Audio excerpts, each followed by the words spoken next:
This film is based on a true story. Professor Philip Loader teaches economics at a university. His life is mediocre and dull, but he has a dream, to own his own house, which for someone with his salary is almost impossible. In the university parking lot, Phil was called out by the dean, Craig, who asked the professor if he had read his latest article. Phil responded with a counter question: when would Craig get him a parking permit? Phil is tired of disappointments and routine, yearning for more. He could live in a big house with a beautiful woman, but the reality is that he has to return every day to his cramped apartment. Out of pity, Phil feeds a stray cat living in their building's entrance. In the evenings, Phil browses real estate listings. Phil, along with his realtor Dell, attended yet another house showing. Dell gave a tour for all the potential buyers. Of course, Phil couldn't afford such a property. Using his knowledge of economics, Phil explained to other buyers that by fall, the price of this house could drop by $2 million, which Dell didn't appreciate. Phil began accusing the real estate agent of wasting his time. In turn, Dell told Phil that he was the one wasting time. With Phil's salary, he would never be able to afford the kind of house he wanted. Phil is a dreamer, but he has neither capital nor a steady income. To distract himself from sad thoughts, Phil went to a bar for a drink. Like many others, the bartender Nick considers Phil's dream of buying a house unrealistic. As a bartender, Nick knows everything about his customers, including Phil. He was adopted by a Mormon family but renounced the faith for a romance with a married woman. Despite poor grades in school, Phil managed to get into Harvard University. He was divorced twice from the same woman, who took everything from him. Now all Phil wants is to own a house and finish his book. The main character of Phil's novel is partly a reflection of himself. He wishes for another life, but for now he has to settle for what he has. During his lunch break, Phil saw an ad in the newspaper for a huge mansion being sold at a suspiciously low price. The very next day, Phil and Dell went to check it out. Dell found the offer suspicious, either $5 million for the house or $240,000 with residency. The latter Phil could afford. And it didn't seem strange to him that the house's owner had placed the ad in a newspaper rather than online. But it remains unclear what with residency means. In Dell's opinion, something must be wrong with this place. Full of enthusiasm, Phil looked around the property. It was the house of his dreams. All that was missing were beautiful women around. After clarifying the details of the deal, Dell explained to Phil that the terms involved co-living. The guest room was much more modest than the outside. It was clear that no one had renovated it in a long time. The men went to the bar. Dell explained to his client that the elderly owner, Astrid, was willing to sell the house for $240,000 on the condition that she would continue living there until her demise. Her husband had long passed away, and she had no children. For now, Phil would own only a small portion of the house. But in Dell's opinion, Astrid didn't have much time left, as she was very old and sick. In the future, Phil would become the sole owner of the house. The terms seemed too good to be true. Phil wouldn't have to act as Astrid's caretaker because a nurse visited her regularly. The problem was that Phil didn't yet have the $240,000 in cash, but he assured the realtor he would come up with it. To do so, Phil had to take extreme measures. He cashed out all of his retirement savings. He was ready to take the risk as an investment in his future. Phil also sold almost everything he owned. However, he was still short by $10,000. Phil had to put his old car up for sale. He was sorry that after the move, there would be no one to feed the cat. Soon Phil closed the deal. His dream had come true. He became a homeowner. Phil didn't waste time and moved his belongings into the new house. Here, he felt a surge of inspiration. Looking out the window, the professor saw Astrid, the homeowner, in the garden. He had not yet met her in person. Early in the morning, Phil was awakened by a bird. Unable to take it, he threw his sneaker at the window and broke the glass. In the morning, while taking a shower, Phil slipped and fell, and it happened twice. Finally, he approached Astrid, who was extremely indignant that her tenant had thrown a shoe at the window. Phil apologized and promised to pay for the damage. It seemed that Astrid was primarily concerned with the preservation of her property. Phil immediately realized that they wouldn't get along. Now that he no longer had a car, Phil had to commute to work on a scooter. Craig noticed that Phil looked exhausted. He didn't want to talk about it. Phil had no time for Craig's article, as his days had been crazy. When Craig learned that Phil had bought a house, he sincerely congratulated the colleague and handed him a parking permit. However, Phil no longer needed it, as he had sold his car. Later at the bar, Phil tried to find information about Astrid online, but to no avail. Claire, one of his students, approached him and started flirting. The girl wanted to buy her favorite professor a drink. Despite the awkwardness, Phil agreed to join the group of students, sharing his fulfilled dream of buying a house. The group had a fun time with the professor. When everyone left, Claire began hinting that she wanted the evening to continue. He explained that nothing could happen between them because it would be unethical. At that moment, it was revealed that Claire wasn't a student but a graduate student, and she was 30 years old. Claire was genuinely attracted to the professor, and they drove to his house. In the morning, someone knocked persistently on Phil's door. When no one answered, Astrid entered with a plumber, as Phil had previously complained about a bathroom malfunctioning. The situation turned awkward. Astrid introduced the plumber, Boris, as her son. In fact, he had another profession. He just happened to be good at fixing things.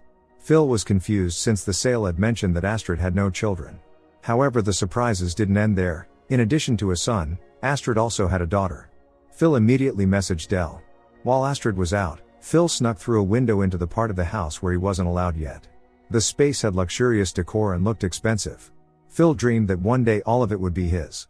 Judging by the family photos on the wall, Astrid had a huge family. Had she deceived Phil? He was on the verge of a nervous breakdown. Hearing Astrid and Claire return, Phil accidentally dropped one of the photos. He hurried to climb back out the window, leaving a mess behind. Thinking a burglar had broken in, Astrid and her daughter Maggie called the police. It seemed nothing was missing except for a family reunion photo. The officers concluded that the burglar had entered through the window. When they learned there was a tenant in the house, they questioned him. Phil assured that he hadn't seen or heard anything suspicious. Late that evening, Maggie knocked on Phil's door and gave him an invitation from Astrid to join them for dinner. Phil decided to accept the offer. Maggie didn't hide her curiosity about Phil. Astrid, in a cheerful mood and moving freely without a wheelchair, asked Phil to open an expensive bottle of wine and talk about his personal life. Phil shared that his wife Molly had passed away 12 years ago. Since then, he had been alone. Astrid in turn shared that she had been married 4 times. Now she had children all over the world. Maggie, by the way, is a lawyer specializing in wills. She would be the one to handle the transfer of the property to Phil. When Maggie learned that Astrid intended to leave the house to Phil, she became nervous. Apparently she hadn't known about this. Maggie convinced Astrid that it was time for her to go to bed. Before leaving, Astrid told Phil that she took a lot of vitamins and wasn't planning on dying anytime soon. Of course, this was not at all what Phil wanted to hear. Then on the stairs, Maggie approached Phil and told him that, given Astrid's early signs of dementia, no court would recognize any of their agreements. Maggie intended to evict Phil by the end of the week, but he knew the law too and would fight to the end. Phil was very angry with Dell, blaming him for not looking deeper into the situation before approving the deal.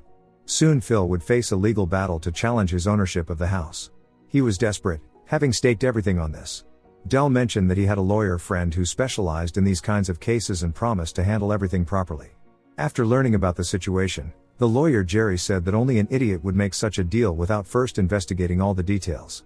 Unable to hold back, Phil burst into tears. Jerry reassured him, assuring that he would do his best. The main challenge was that Maggie, Astrid's daughter, was a well-respected lawyer. Incidentally, she was unmarried. Phil continued lecturing on economics at the university. Now he openly said whatever was on his mind, projecting his bitter experience onto his teaching. When the professor started using profanities, the students laughed and began recording him on video. It seemed like Phil was on the verge of a breakdown. Claire didn't know what to feel in that moment. Despite everything, he continued working on his book. Now Phil risked losing everything. Seeing Maggie in the garden, he decided to approach her. She didn't want to speak to someone who was trying to evict an elderly woman from her home. Phil explained that he and Astrid had made an honest agreement. He offered Maggie some wine, which given the professor's financial situation, was the cheapest available.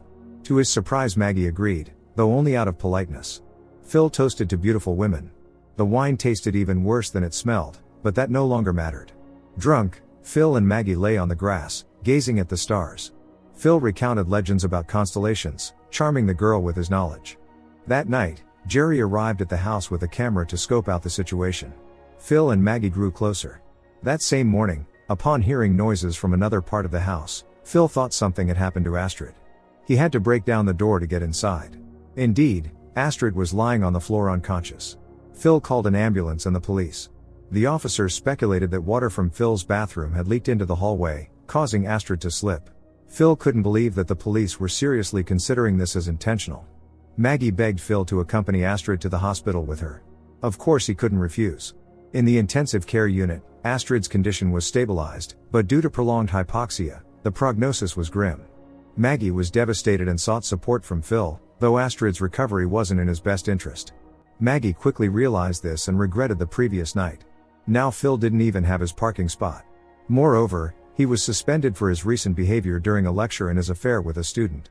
Claire had reported it to the university administration herself. Thus Phil was left without a job and with nothing at all. Astrid had already been discharged from the hospital. She looked lively and was overjoyed to see Phil, repeatedly saying he had saved her life. In fact, the doctors were against discharging Astrid from the hospital, but the woman insisted. She had been in a coma for 12 minutes, but miraculously managed to make a full recovery. It couldn't be said that Phil was happy about this. Jerry had encountered many eccentric clients in his career, but Phil surpassed them all. In addition to his legal practice, Jerry also worked as a private investigator, which allowed him to discreetly take provocative photos of Phil and Maggie. Jerry hadn't expected this development but planned to continue his observations. At home to calm himself, Phil first drank some wine and then cough syrup. In a delirious state, he talked to his imaginary wife, Beatrice. Feeling the need to relieve himself, Phil went outside and did so right next to Astrid's wheelchair. The next day, the brakes on Astrid's wheelchair failed, and she rolled into the lake. Phil rushed to the woman's aid and once again saved her life. Astrid was immensely grateful to Phil. He tried to explain that he didn't mean for this to happen. In fact, it was Phil who had damaged Astrid's wheelchair when he was drunk the previous night. However, she didn't listen to him, calling him her guardian angel and confessing her love. Giving up, Phil simply said, "Thank you." He was exhausted and didn't even want the house anymore. Astrid's children would probably fight over the inheritance, but that would happen much later, as she wasn't planning to die anytime soon. Thus began the strange friendship between Phil and Astrid. However, she wanted more and kissed Phil. He didn't mind at all and escorted Astrid to her bedroom. She peacefully fell asleep, hugging a teddy bear. The next day, while Jerry continued his surveillance, Phil met Maggie at a restaurant, where she offered him partial compensation of $50,000. It wasn't much, but Phil had to agree. What was more important to him was knowing who would take care of Astrid. Maggie replied that Astrid would probably go to a nursing home. Claire, who was working as a waitress, was very angry with Phil, who hadn't called her back after that night.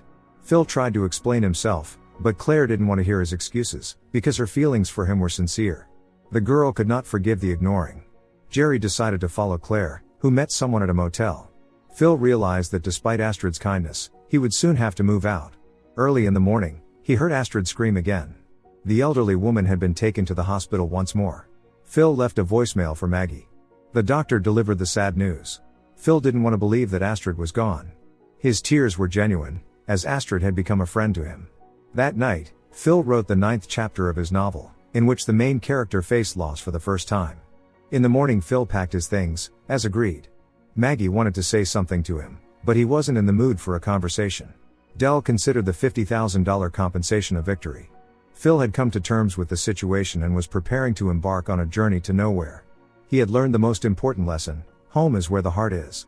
Before leaving, Phil attended a small gathering in honor of Astrid. It turned out that all the people she considered her children were not related to her by blood. Astrid had never had any biological children, so she helped others. And Phil was one of her children too. While Dell continued selling expensive houses to people, Phil pondered life. He missed Astrid. If she were still around, she'd probably advise him to dream a little less. By contract, Phil was still the owner of the house, but he had no intention of selling it. Astrid wouldn't have wanted that. Dell thought it was a foolish decision since Phil could have become rich. Phil still talked to his imaginary wife Beatrice and her twin sister Babette. Later, Jerry informed Phil about Claire's secret affair with Craig, the dean. Soon, through blackmail, Phil returned to work and even got a parking spot for his scooter. Don't forget to subscribe to our channel not to miss more exciting new products. Also, the authors will be pleased if you leave your opinion in the comments.